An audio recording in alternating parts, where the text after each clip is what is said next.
Hi, welcome to the day 10 of 10-minute wrap-up series. In this video, we will learn about Citizens Charter, which is a most important topic of GS2 syllabus, particularly of governance section, which carries the weightage of 25 marks. They will ask one 10 marker and one 15 marker in the governance section. Before starting, let us go through previous year questions. Though Citizens Charter have been formulated by many public service delivery organizations, there is no corresponding improvement in the levels of citizen satisfaction and quality of service being provided. Analyze. This was asked in 2013. They asked about why Citizens Charter can't be successful, what are its limitations. In 2018, the Citizens Charter is an ideal instrument of organizational transparency and accountability, but it has its own limitations. Identify the limitations and suggest measures for greater effectiveness of Citizens Charter. Asked for 15 marks. This question was repeated in 2024, but by changing the language. Citizens Charter have been landmark initiative in ensuring citizen-centric administration, but it is yet to reach its full potential. Identify the factors hindering the realization of its promises and suggest measures to overcome them. Here they asked about limitations. They changed the language and made it factors hindering and same. They ask suggest measures to improve the effectiveness. Here also suggest measures to overcome the challenges. Now I assume that you understand what kind of questions are asked from the citizen charter topic. Now let us see what all we need to remember to write an answer on the citizen charter. In the introduction, you can start with citizen charter is public declaration by the government agency that outlines its commitment to deliver services efficiently, transparently, and accountably. I repeat, citizen charter is a public declaration by the government agency that outlines its commitment to deliver services efficiently, transparently, and accountably. It was introduced in India in 1997 by Department of Administrative Reforms and Public Grievances. This was based on UK model. What all it contains? It contains the service standards, time frames, and grievance redressal mechanisms. The basic idea of citizen charter is bridging the gap between the public institutions and citizens. For example, you can quote the recent example that was in July 2024, where Orissa High Court mandated the charter for Bhubaneswar Municipal Corporation, specifically the issuance of death certificate within 3 days. Now we'll see what are the objectives of citizen charter through a diagram. It promotes citizen-centric governance and public trust, define minimum service quality benchmarks, empower the citizens to hold the government accountable, improve the efficiency and accountability of public officials. I summarize: promote citizen centric governance and build public trust, define the minimum service qualities, improve the government's accountability, improve the efficiency and accountability of public officials.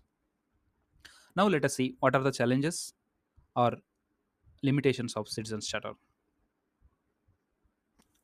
The first limitation is the perception of formality. It is often treated as top down formality without the consultation of citizens. The second one is poor drafting and unrealistic standards. The citizen charter are drafted without the adequate consultation of the citizens and other stakeholders like NGOs and frontline staffs.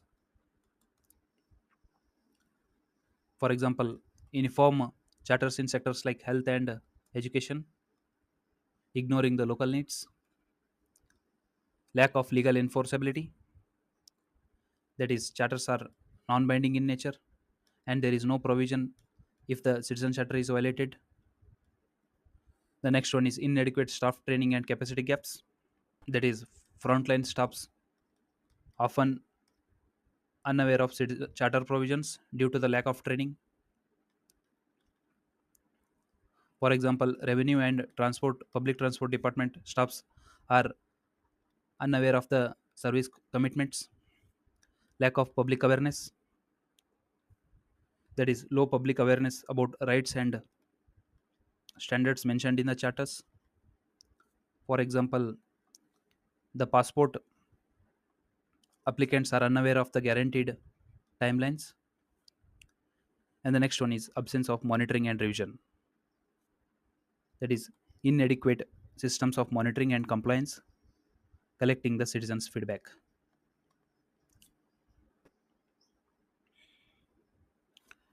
The next one is infrastructure and resource deficiency.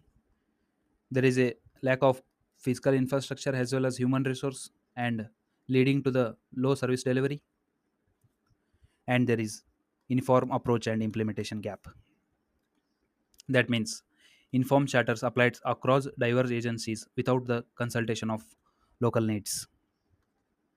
Now we'll see what are the recommendations of second ARC to improve the effectiveness of citizen charter. Second ARC recommended limit promises to realistic and achievable ones. The citizen charter should contain the promises which are realistic and which are achievable. Avoid uniform charters and ensure local customization. Involve all stakeholders in the drafting, for example, consultation of citizens before drafting the citizen charter and getting feedback to regular review or revision of citizen charter. Hold officers accountable for non-fulfillment. This is a part of legal enforceability of citizen charter. Regular review and revision of charters is very necessary because due to the lack of citizens' feedback, the citizen charters are become outdated. Now we'll see what we can write in the way forward.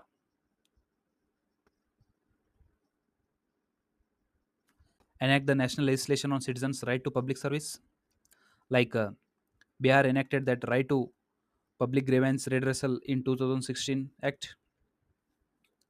This way forward ensures the holding officers accountable for non-fulfillment of the commitments. Adopt and expand Sevottam model, that is service excellence model. This model links the charters with grievance redressal mechanism and the service delivery. Create department-specific digital boards to track the citizen charter implementation. The implementation of the citizen charter can be tracked through digital dashboards. Incentivize the performance with adherence to the citizen charter with a performance appraisal of bureaucrats.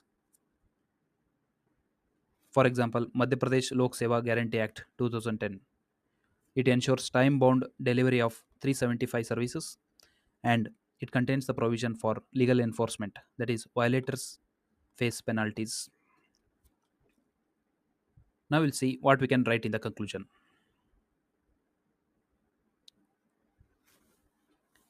The real power of citizen charter lies not in the promises made, but in shifting the governance from the culture of discretion to one of entitlement and enforceable dignity.